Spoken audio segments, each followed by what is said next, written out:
Hello दोस्तों, तो आज की वीडियो में हम डेमी ह्यूमन स्कूल के एपिसोड नंबर 8 और 9 को कवर करेंगे। वीडियो शुरू करने से पहले आप सभी से गुजारिश कि वीडियो पसंद आए तो एक लाइक जरूर करें और चैनल को सब्सक्राइब करना न भूलें, क्योंकि हमें जल्द ही इस चैनल पर 1K सब्सक्राइबर्स की फैमिली पूरी करनी है। कहानी की शुरुआत में हमें हिटोमा का सीन दिखाया जाता है जो टेंट लगा रहा होता है। तभी ओसामी उससे कहने लगती है कि अगर तुम्हारा काम हो गया हो तो तुम्हें मेरी मदद करनी चाहिए। वो उसे खाना बनाने के लिए कहती है और उस वक्त वो हिटोमा को चाकू दिखा रही होती है, जिसे देखकर हिटोमा काफी डर जाता है और बोलता है कि यार इस तरह चाकू मत दिखाओ मुझे। तभी ओसामी कहती है कि मेरे सामने ज्यादा फालतू बोलने की जरूरत नहीं है, अगर गुस्सा आया तो तुम्हें यहीं क्रश कर दूंगी। तभी वहां करीन की एंट्री होती है और क्रश शब्द सुनकर वो उसका दूसरा मतलब निकाल लेती है और कहती है कि फाइनली हिटोमा सेंसेई मुझसे प्यार करने लगे हैं। ओसामी उसे टोकती है कि तू बिल्कुल नहीं सुधरेगी, इधर उधर की बातें छोड़ और खाना बनाने में मदद कर। करीन पहले तो मना करती है, पर जब उसे पता चलता है कि ये खाना हिटोमा सेंसेई भी खाएंगे तो वो कुछ भी करने को तैयार हो जाती है। वहां माची भी काफी ज्यादा तेज रो रही होती है क्योंकि उसे प्याज काटना काफी मुश्किल काम लग रहा था। तभी तगोरी पूछता है कि आखिर उसे क्या करना चाहिए, तो ओसामी उसे भी खाना बनाने में लगा देती है। ओगामी बताती है कि वो चावल बनाएगी क्योंकि उसे वो अच्छे से आता है। सभी लोग अपना काम बढ़िया तरीके से कर रहे थे और कुल मिला जुलाकर सब पिकनिक के मूड में थे। वहीं नैना को अपनी अलग ही दुनिया में साइड में सो रही थी। इसके बाद रात का सीन आता है जहां सब खाना खाते हुए काफी एंजॉय और बातें कर रहे होते हैं। करीन सेंसेई से कहती है कि आपको और खाना चाहिए, आप इतना कम खा रहे हैं जो मुझे अच्छा नहीं लग रहा। हिटोमा कहता है कि उसने काफी खा लिया है, पर करीन हक जताते हुए कहती है कि मैं आपकी पार्टनर हूँ और आप पार्टनर की बात इग्नोर नहीं कर सकते। हिटोमा हैरान होकर पूछता है कि तू कब से मेरी पार्टनर बन गई। तभी माची एक कमाल की चीज मार्शमैलो निकालती है और सब आग के पास बैठकर उसे रोस्ट करके खाने लगते हैं। नैना को वहां भी काफी वियर्ड हरकतें कर रही थी और सबसे अलग रहने की कोशिश में थी। काफी रात होने पर सब लड़कियां सो जाती हैं और हिटोमा भी अपनी जगह जाकर लेट जाता है। जैसे ही वो सोने वाला होता है वहां तगोरी आती है और उसे अपने साथ चलने को कहती है। वो उसे एक श्राइन के पास ले जाती है और बताती है कि प्रिंसिपल शीरो ने यहीं से स्कूल स्टार्ट किया था। वहां बैठकर दोनों इस बारे में और भी काफी बातें करते हैं। इसके बाद हमें पेंटिंग क्लास का सीन दिखाया जाता है जहां नैना को काफी अच्छी पेंटिंग बना रही थी, पर वो सिर्फ काली बिल्लियां ही ड्रॉ कर रही थी। तभी हिटोमा वहां आता है और पूछता है कि तुम्हारी सारी पेंटिंग्स ब्लैक क्यों हैं और तुम सिर्फ कैट ही क्यों ड्रॉ कर रही हो। नैना को जवाब देती है क्योंकि मैं एक कैट हूं और मुझे ब्लैक के अलावा बाकी कलर्स अच्छे नहीं लगते। तभी वहां नैना को की पेंटिंग टीचर आती हैं और हिटोमा को मॉडल बनने के लिए कहती हैं ताकि नैना को एक फिगर ड्रॉ कर सके, क्योंकि उसे काफी कंफ्यूजन हो रहा था। टीचर काफी रिक्वेस्ट करती है कि इससे नैना को का काम आसान हो जाएगा। इसके बाद सीन शिफ्ट होता है और हमें डायरेक्टर और हिटोमा का सीन दिखाया जाता है जो नैना को के बारे में बात कर रहे थे। वो लड़की बाकी लड़कियों के मुकाबले थोड़ी डिफरेंट थी, उसे अकेले रहना पसंद था और सबसे बड़ी बात तो ये कि उसे इंसान बनना ही नहीं था। तभी वहां अचानक एक और लेडी की एंट्री होती है जिसका नाम एलिस होता है और वो नैना को की माँ थी। वो एक विच थी और डायरेक्टर तगोरी की काफी अच्छी दोस्त थी। मिलते ही दोनों एक दूसरे को हक करते हैं और तगोरी कहती है कि तुम हमेशा की तरह आज भी काफी क्यूट लग रही हो। एलिस फिर हिटोमा की तरफ देखती है और पूछती है कि क्या ये नैना को के सेंसेई है। तगोरी हाँ कहती है। एलिस अपनी बेटी का नाम लेकर बताती है कि स्कूल में उसे नैना को बुलाया जाता है, पर उसका रियल नेम कुछ और था। तभी तगोरी जो अभी बच्ची वाली फॉर्म में थी एलिस की गोद में बैठ जाती है और डायरेक्टर होने के बावजूद वैसी ही हरकतें करती है। एलिस बताती है कि वो यहाँ इसलिए आई है क्योंकि वो नैना को इंसान बनाना चाहती है। हिटोमा कहता है कि वो काफी अच्छा काम कर रही है और आसानी से इंसान बन सकती है, जिसे सुनकर एलिस को अच्छा लगता है। वो नैना को की प्रॉब्लम्स के बारे में बात करते हैं कि कैट होने की वजह से कभी कभी वो खतरनाक हो जाती है और वो नहीं चाहती कि कोई उससे डरे। हिटोमा उसे भरोसा दिलाता है कि वो अच्छा प्रोग्रेस कर रही है। इसके बाद एलिस वहां से चली जाती है और हमें नैना को का सीन दिखाया जाता है जो हिटोमा की कमाल की पेंटिंग बना रही थी। नैना को पूछती है कि क्या उसे दूसरे कलर्स भी यूज करने चाहिए। हिटोमा कहता है कि कलर्स काफी इंपॉर्टेंट होते हैं, चाहे वो रियल लाइफ हो या पेंटिंग। हिटोमा उसे काफी चीजें समझाता है जो नैना को सुनने में अच्छा लगता है। अगली सीन में हिटोमा अपने जर पर गेम खेल रहा होता है, तभी स्कूल से कॉल आता है कि नैना को स्कूल से भागने की कोशिश कर रही थी। हिटोमा तुरंत स्कूल पहुंचता है जहां प्रिंसिपल नैना को और हिटोमा होते हैं।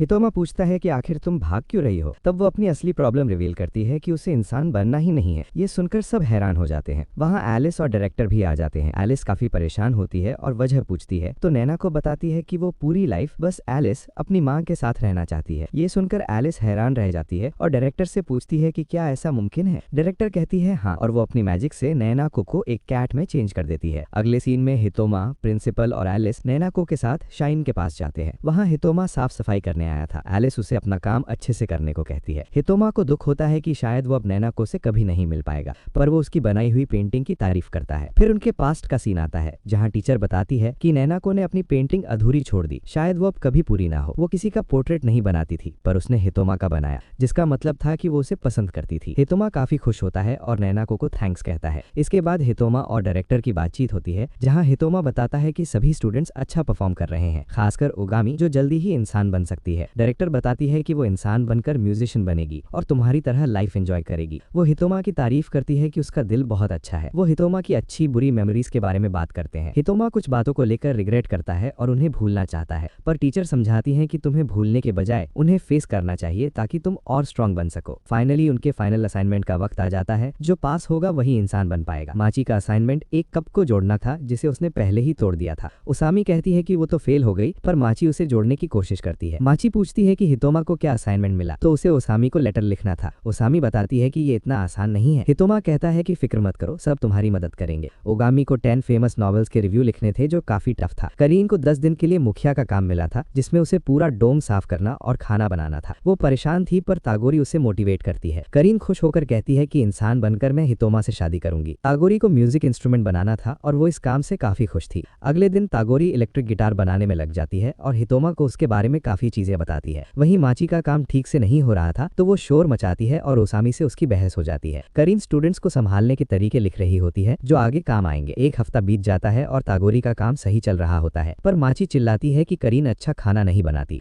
ओसामी गुस्से में उन पर चिल्ला देती है और बाद में उसे बुरा लगता है कि शायद उसने कुछ ज्यादा कह दिया। उगामी भी काफी डरकर रोने लगती है। ओसामी क्लास से भाग जाती है और हितोमा उसे शांत करने पीछे जाता है। ओसामी खुद को बेकार इंसान समझकर नर्स ऑफिस में छुप जाती है। हितोमा उसे समझाता है कि अभी माहौल ही ऐसा है कि सब टेंस है। वहाँ की नर्स जो खुद एक टीचर थी, ओसामी को चाय देती है और बताती है कि वो इंसान इसलिए बनी क्योंकि वो सबको खुश और पीसफुल देखना चाहती थी। धीरे धीरे सब अपना असाइनमेंट पूरा करते हैं। माची का रिपेयर किया हुआ बॉल काफी अच्छा लग रहा था। कुछ दिनों बाद तागोरी का इलेक्ट्रिक गिटार भी रेडी हो जाता है, जो सबको बहुत पसंद आता है। तागोरी गिटार प्ले करके दिखाती है और हितोमा उसकी तारीफ करता है। करीन उससे पूछती है कि क्या उसे गिटार बजाने वाली लड़कियां पसंद है। हितोमा कहता है टैलेंट सब में होना चाहिए। करीन मजाक में कहती है कि आपसे प्यार करना मेरा टैलेंट है। तभी क्लास में कुछ लड़कियां आती हैं और पिछले 10 दिन के लिए करीन को थैंक्स कहते हुए कुकीज देती हैं। माहौल काफी अच्छा हो जाता है। माची अपना असाइनमेंट सबमिट कर देती है, पर तागोरी अपना गिटार वापस ले आती है, जिसे देख माची उदास हो जाती है क्योंकि उसे भी अपना बॉल वापस चाहिए था। फिर हितोमा उगामी से मिलता है जिसकी हालत काफी खराब थी। अगले दिन इसाकी उगामी की बॉडी में आती है और ओसामी उसे वो लेटर देती है जो उसे सबके लिए लिखना था। ओसामी कहती है कि वो लेटर लिखने में अच्छी नहीं है, पर वो काफी समय से इसाकी का वेट कर रही थी। इसाकी लेटर पढ़कर काफी इमोशनल हो जाती है और ओसामी की तारीफ करती है। बाकी स्टूडेंट्स भी अपने लेटर्स पढ़कर रोने लगते हैं क्योंकि ओसामी ने उनके बारे में काफी प्यारी बातें लिखी थी। माची को तो यकीन ही नहीं हो रहा था कि ओसामी उसे इतना पसंद करती है। सब इमोशनल होकर रोने लगते हैं तो तागोरी कहती है कि तूने फिर सबको रुला दिया। ओसामी हितोमा को भी लेटर देती है और बताती है कि उसने क्योका के लिए भी लेटर लिखा है। हितोमा इसे अकेले में पढ़ना चाहता है ताकि उसका मजाक न उड़े। ओसामी का लेटर पढ़कर उगामी को काफी हिम्मत मिलती है और वो दिन रात मेहनत करके अपना असाइनमेंट पूरा कर लेती है। सब उसकी तारीफ करते हैं। फाइनली प्रिंसिपल क्लास में आते हैं और सबको कांग्रेचुलेशंस कहते हैं। वो ज्ञान भरी बातें करते हैं कि असाइनमेंट टफ था, पर किसी ने हार नहीं मानी। आखिर में वो अनाउंस करते हैं कि इस साल जो ग्रेजुएट हुई है वो है उगामी इसाकी। सब काफी खुश होते हैं और उगामी सबकी तारीफ करती है। इसी के साथ ये एपिसोड खत्म होता है। तो मिलते हैं इस एनीमे के अगले एपिसोड के साथ। तब तक के लिए सायोनारा।